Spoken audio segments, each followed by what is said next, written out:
Dando sequência ao Fórum Internacional para palestrar sobre desafios dos ecossistemas de inovação, proteção de dados pessoais e o direito à saúde, convidamos para compor a mesa, como moderadora, a senhora doutora Natasha Moraes de Oliveira, secretária de Tecnologia da Informação do Supremo Tribunal Federal.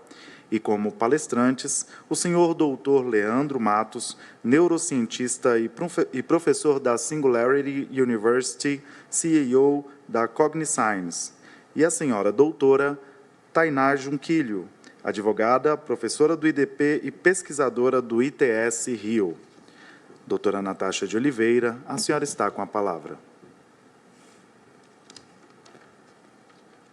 Boa tarde a todos.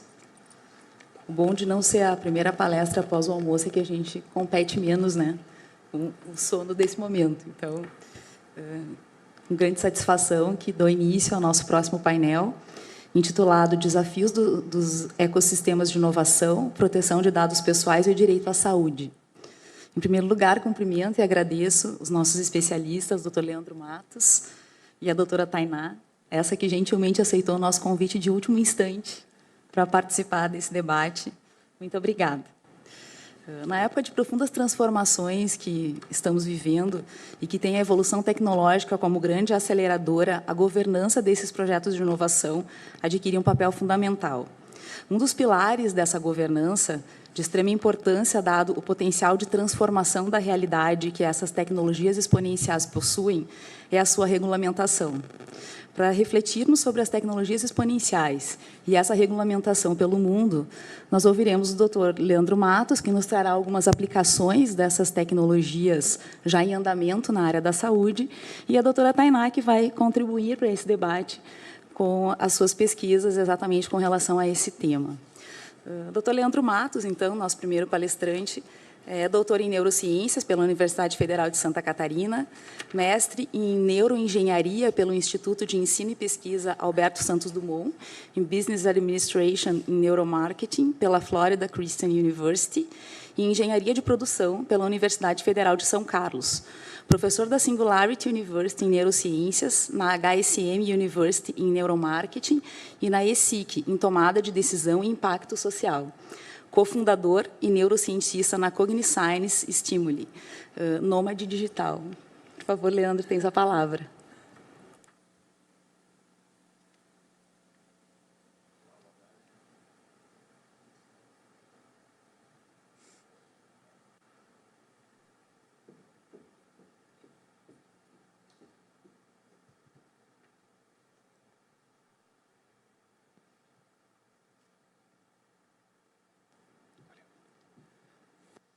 Boa tarde a todos. Sim. Primeiramente, gostaria de agradecer o convite, doutora Natasha e do próprio evento, para conversar com vocês a respeito da tecnologia, inteligência artificial e as implicações dela na saúde, ou as futuras implicações, ou possíveis implicações. Antes da gente começar, eu gostaria de fazer uma pergunta. Eu sou neurocientista, trabalho com o sistema nervoso, e quando vocês ouvem neurociências, qual que é a primeira palavra que lhes vem à cabeça? Primeira, cérebro, o que mais? Sinapse, o que mais? Geralmente, falam também neurônios. De onde eu venho? Bom, parabéns pelas respostas, mas de onde eu venho? E eu faço a mesma pergunta, as pessoas me dão uma resposta diferente. Quando eu pergunto qual é a palavra que vem à cabeça quando elas ouvem neurociência, elas respondem esperança. Eu venho de um lugar onde os pais possuem filhos com transtorno do espectro autista. Eu venho de um lugar onde os filhos possuem pais com doença de Parkinson, ou mães com a doença de Alzheimer.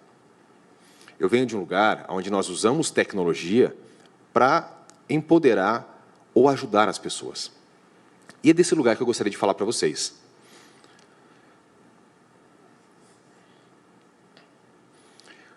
Ao invés de contar a história da inteligência artificial, eu prefiro trazer a história da Ana Carolina. Ana Carolina é uma criança, uma jovem de hoje 14 anos. Quando eu a conheci, ela tinha 12. Tá? Nós temos autorização para para apresentar o caso dela, inclusive foi tema de um programa de uma grande rede de televisão. Ana Carolina, ela é uma estudante de Santa Catarina, de Florianópolis, escola pública, uma escola de comunidade. E quando ela chegou nessa escola com 12 anos, a professora, a qual a recebeu, percebeu que ela tinha algumas condições diferentes. A professora foi entender a vida da Ana Carolina, ela tinha algumas dificuldades em relacionamento com a família, em relacionamento com a avó, principalmente. Ela tinha dificuldade em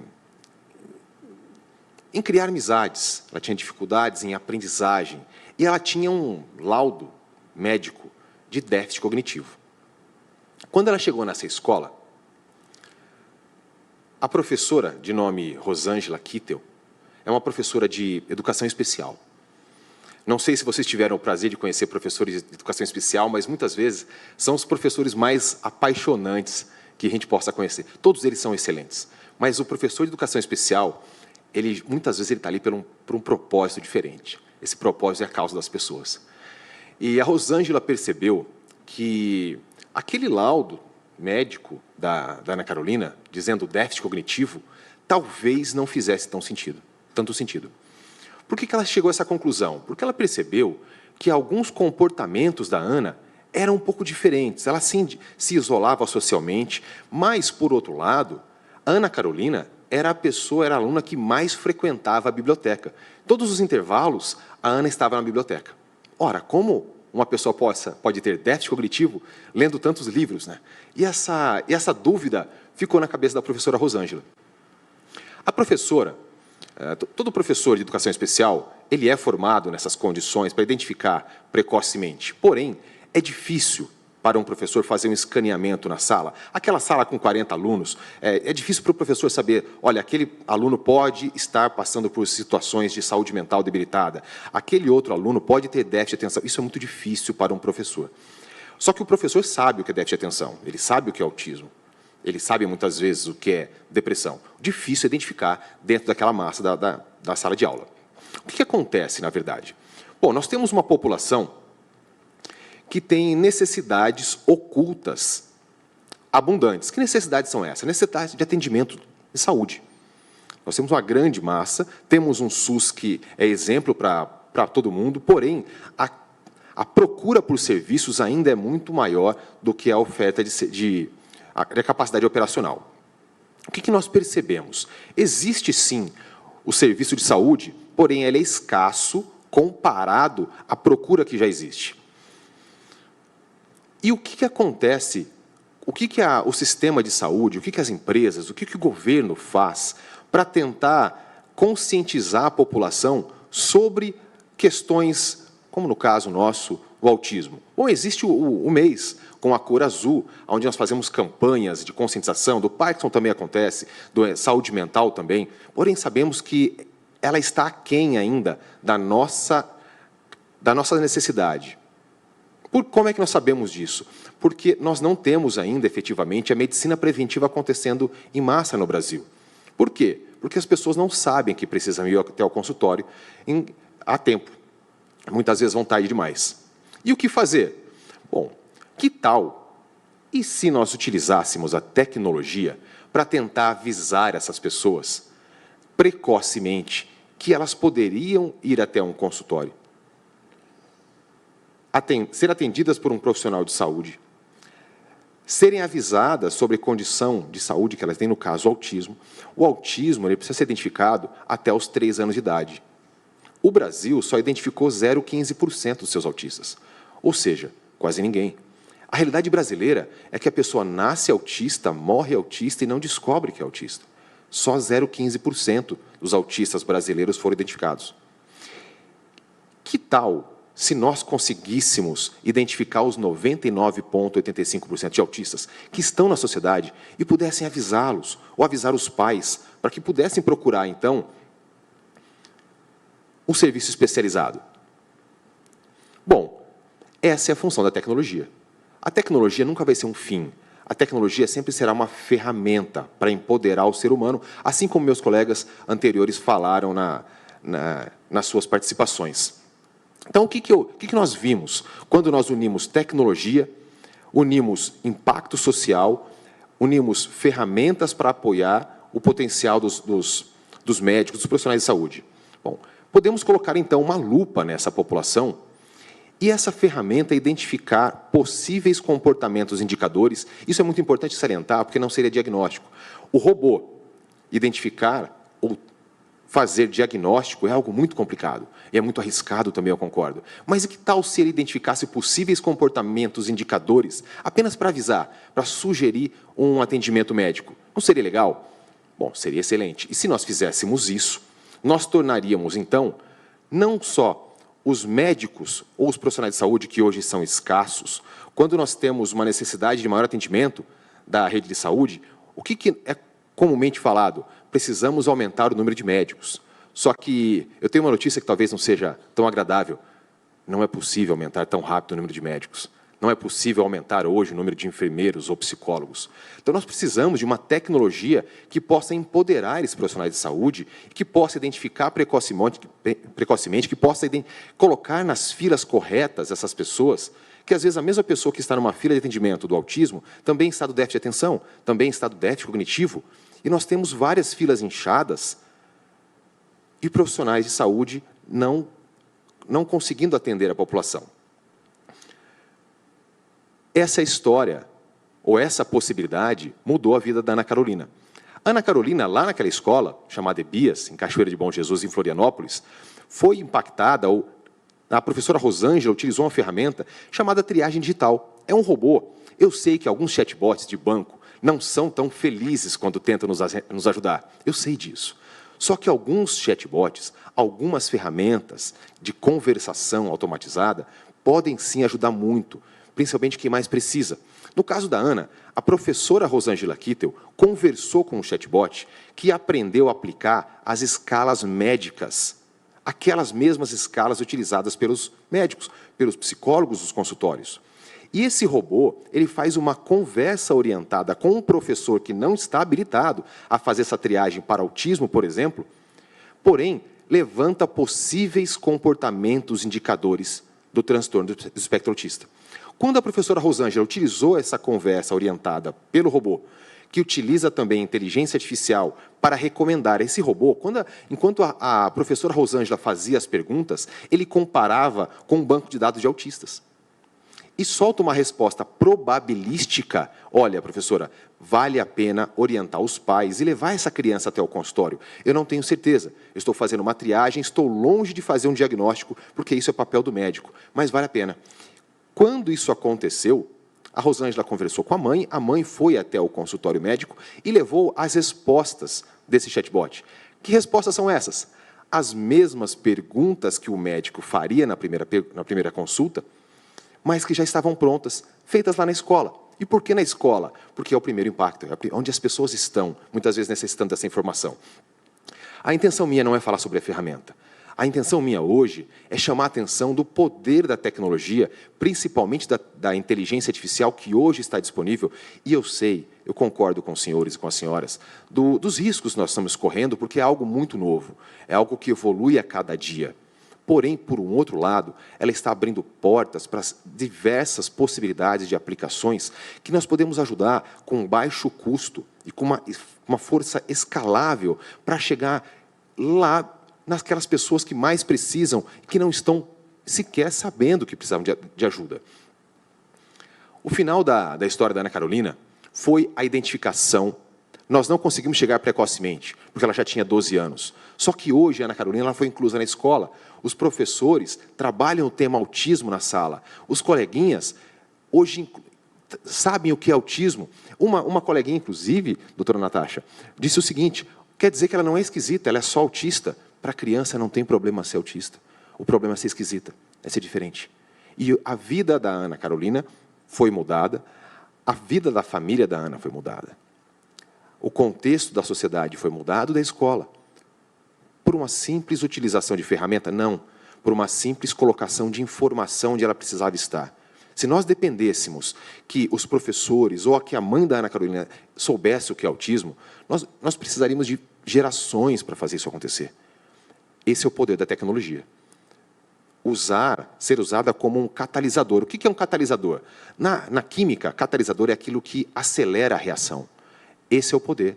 Essa é a possibilidade da tecnologia, principalmente da inteligência artificial, que abre portas. O que essa tecnologia pode fazer com a inteligência artificial? Ela utiliza o mesmo algoritmo que a Uber utiliza, de recomendação. Para recomendar o melhor motorista para você, ela recomenda a proximidade das respostas com o banco de dados. A webcam, na segunda etapa, vira um rastreador ocular. E quando a Ana Carolina assistiu um vídeo, esse rastreador ocular, que é a webcam do celular ou do computador, identificava para onde ela estava olhando, para ver se ela olhava mais para rostos, ou mais para questões sociais, ou para coisas. Isso identifica possíveis comportamentos do autismo. Eu sei que essa ferramenta pode ser utilizada para reconhecimento facial de emoções, ou reconhecimento de comportamentos de compra, eu sei. Tá? Mas é por isso que nós precisamos tanto dos senhores e das senhoras, para nos orientar em relação à regulamentação. E a nossa participação, a nossa função como cientistas, como desenvolvedores de tecnologia, é criar soluções baratas, acessíveis, escaláveis, para ajudar quem mais precisa. O contexto do autismo, até 2 meses atrás, nós acreditávamos, palavras da Organização Mundial da Saúde, que o autismo estava presente em 1% da população. Há 2 meses atrás, nós tivemos a informação atualizada, o autismo está presente em 2,77% da população. É muita gente. Mas não para por aí. Posso dar uma outra boa notícia? Posso, professora, doutora Natasha? Temos uma outra possibilidade em relação à causa autista. Nós não sabemos ao certo de onde vem. Nós não entendemos a complexidade total do autismo. Porém, o que nós já entendemos é que existe uma possibilidade nova de ajudar a causa autista de uma forma diferente. Que causa diferente é essa? Existe uma terapia chamada eletroestimulação cerebral. É uma forma de utilização dessa tecnologia não invasiva, diferente daquela da Neuralink, que hoje recebeu autorização para colocar chips com neurocirurgia. Não, essa não é invasiva, é não invasiva. Tá? Com uma simples terapia de 3 semanas, 20 minutos por dia, é possível mudar ou ajudar quadros de autismo, aliviando condições dessas crianças, desses jovens e desses adultos. Como é que isso é feito? É feita uma neuromodulação. Quando nós colocamos um eletroencefalograma em um autista, percebemos que a atividade cortical, nessa região aqui, no córtex pré-frontal, dorso lateral esquerdo, me perdoem o academês, existe uma atividade elétrica mais intensa. Esses eletrodos, eles reduzem essa atividade elétrica e aliviam, então, os sinais do autismo.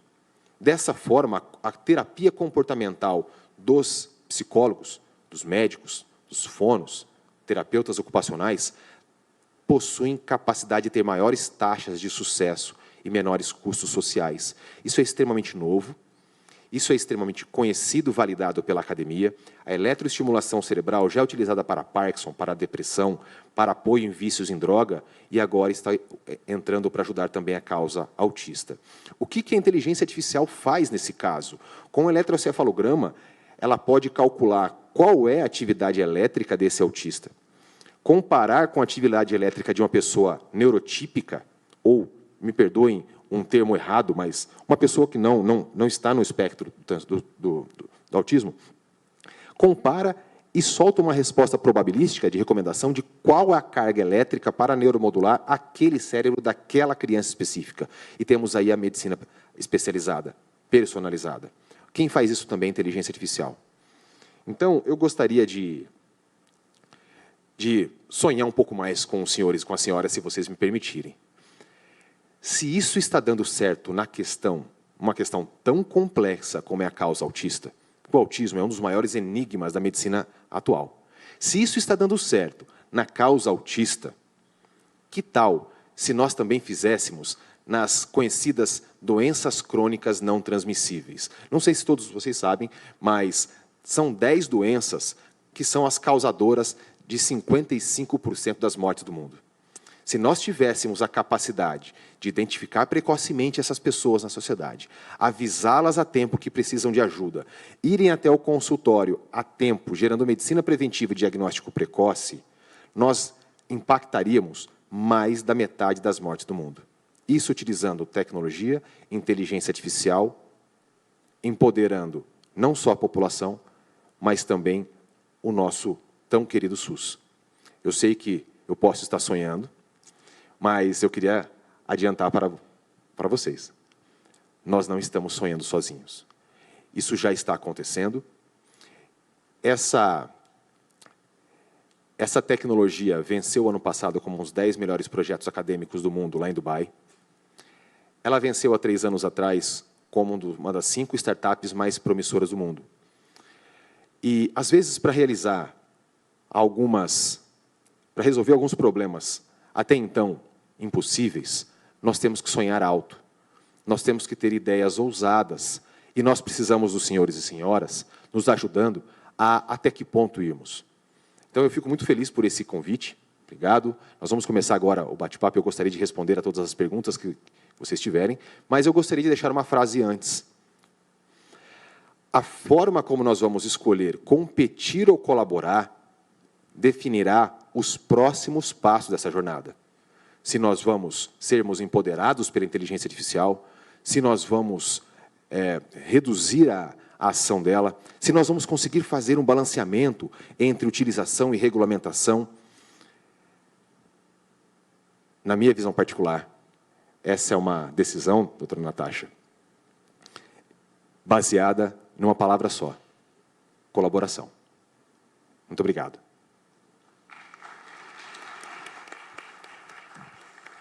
Obrigada, doutor Leandro. Essa é a nossa discussão do momento, né? Em que lugar do mundo o Brasil vai estar, considerando as regulamentações existentes, e aí a gente fala de Lei Geral de Proteção de Dados, as regulamentações de inteligência artificial que estão por vir e que podem impactar de maneira positiva ou negativa no desenvolvimento dessas tecnologias dentro do nosso território.